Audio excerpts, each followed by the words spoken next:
Okay, now it's pretty much going. Okay. All right, you ready, bro? All Yeah, you start me off with the first question or whatever. right, so here we go. I'm here with Quentin Curry.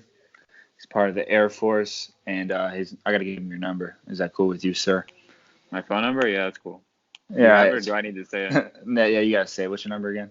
Okay, 440-752-2271. Okay. All right, that's his number. All right, thanks for talking to me. So to get it started, I'm gonna learn more about the Air Force. So, what's your particular position in the Air Force? So, like you said, I'm in the Air Force. My particular job is I am air traffic control. Specifically, I work in a control tower. So, you'll see me whenever Okay. you fly out of like airports or anything like that. The big tower. I'm up there talking to the planes Um, and aircraft on a daily basis. all right. So, how long you been in this position for? I've been in the Air Force for about 2 years, 2 years. but I've only been certified as an air traffic controller for maybe about a year because our training is so long. So I was in training for about a year, and I've only been actually certified for about a year. Okay, so when you talk about your certification, about how long did that take to like get skilled in? Like, was it difficult? Was it hard? Yeah. Like, So, um, my career field as air traffic controller is one of the more difficult ones in the Air Force. We have a washout rate of hmm about 50%. So that means about 50% of the people who try to get this job are hmm gonna at some point or another fail out. So what the process to make it to where I'm at looks like is if you go through 2 months of basic military training, and anyone who joins the Air Force has to do that. And then okay, following that, you go to your specific job training. And for air traffic control, that school is 4 months long. So once you pass that 4 month long school, then you go to your first duty station, which mine is here in Dover, Delaware. And then you train at that specific base. And that can take anywhere from 6 months to a year. Mine took about 10 months until I was actually 10 months altogether until I was actually certified to work, alone by myself. That's kind of where I'm at now. And, all like I right, said, that is, I'm sorry. now go on. I was just saying, it just varies kind of base to base, the different type of, planes we have. So here in Dover, we have a lot of large cargo planes, and some hmm other bases will have smaller, fighter jets and stuff. So that can kind of, the kind of planes, the kind of volume of traffic a base has can kind of dictate the washout rate at a particular base. Okay, so in particular, why did you choose air traffic control over another position in the Air Uh, Force? And yeah, so do you think it's the best thing to choose? The reason that I picked air traffic control was because I was looking for a job that I thought would transfer well over to the civilian side of things. Okay. I looked into air traffic control a bit before I joined and everything. Um, and air traffic control on the civilian side does pay quite a bit of money. So that's kind of what I was looking for, and that air traffic control doesn't require any kind of high, or college degree or anything like that. So kind of just start from the ground up, yourself. So once I could do my 6 year enlistment, if I do decide to get out, I can go right into an FAA, a civilian side air traffic control job, and I can get right into it, making very decent amount of money.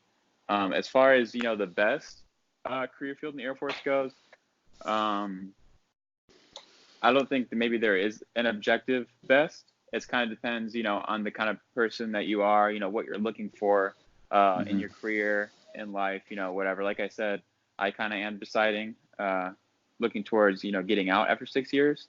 And air Yeah. traffic control is a very transferable job, like I said. So this kind of job is the best for my particular situation.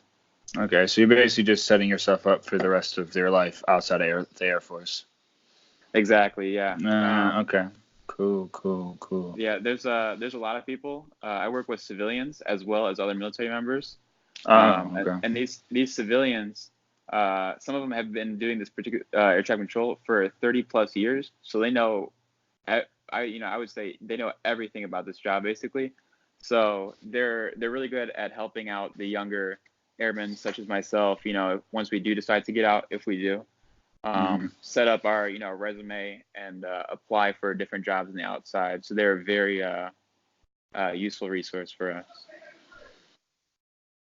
Okay, so I mean that pretty much. So your typical career path you're looking for is to do 6 years and then go on and do whatever it's. I mean, how long you work until you retire as air traffic control? Okay. Yeah. So depending on what career field you decide to join in the Air Force, you can do either a 4-year or 6-year enlistment. As I mentioned before, in air traffic control, our job training is fairly long compared to others. So we're a mandatory 6-year enlistment. And then if you do decide to stay in the Air Force and retire, you would have to do a minimum of 20 years, which I do know a few people who've gotten to that point. But most of the younger guys, single like me, they do decide to get out, to make more money and stuff. Yeah, definitely seems like something you want to get out of after a while. Yeah. So now you've been here for like 2 years. So like what's your typical day look like for you? So my typical day, as an air traffic controller, is we work a 4 on, 2 off revolving schedule. So we 4 days and have 2 days off. Our schedule, the shifts that we work, vary almost day to day. So our first 2 days of our work week, we'll work day shifts, which are 7 a.m. to 3 p.m. Then the following 2 days of the week, we'll either work a swing shift, which is 3 p.m. to 11 p.m., or we'll work a mid shift, which is 11 p.m. to 7 a.m. Then we'll have 2 days off, and we'll just kind of just, rinse and repeat. And in our job, not only are we just working normal everyday traffic, but we're also constantly getting new airmen inbound to our base who are also trying to get certified, just like I was about a year ago. So not only am I, working normal traffic every day and, doing my normal job duties, but I'm also training, the next generation of airmen who are going to be doing air traffic control at Dover. So it is a little special, I suppose. So you train people as you're working, even though you only been there for like a year? Exactly, yeah. So with the radios that we plug in to talk into the planes have 2 slots, one for an instructor, which would be me, and then one for a trainee, which would be, a younger airman who would plug in with me, and the, reason behind that is they're still learning. So sometimes they might say things, to the aircraft that's not, 100% correct. And in that scenario, I would be able to key up my radio and, be able to over key them and talk, to, make a fix action in that scenario. All right. Yeah. So like with their training, do you have to continue to do any extra training after you're originally certified to stay certified, or is it? Yeah. So actually we do a decent, we're always constantly studying and taking tests and stuff. So every month we have a proficiency test, it's known as.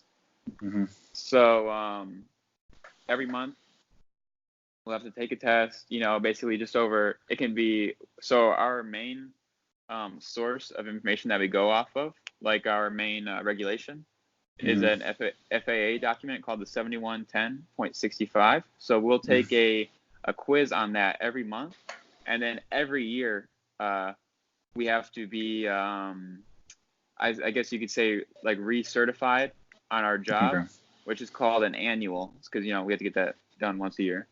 And we'll just someone like one of the people, like senior people who have been here for longer than us, who've been here for so long, they're kind of in charge of the overall training program. They'll plug in with us and just kind of listen to us and watch us work for a day and make sure, we're still good to go on everything. And then that's that. So they just stay on top of you guys like all the time, basically. So you can never really slack off. Okay. Exactly. Definitely. Yeah.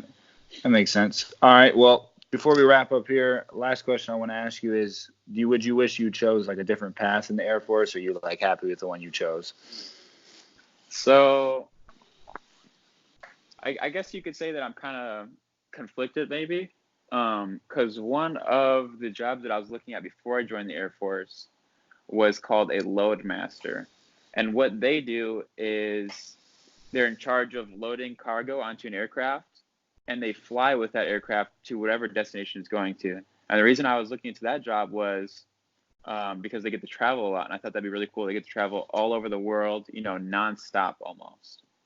Mm-hmm. But like I touched on earlier, the reason I ultimately decided on air traffic was because it is a very transferable job to the civilian side, and they do make very good money. So I mean, I thought that'd be a good reason to end up sticking with this job. So yeah, I mean that makes sense. I mean the load management sounds funner now, but it ain't gonna pay you in the end. So yeah, you right. probably made the right choice. Yeah. All right, I well think so. that looks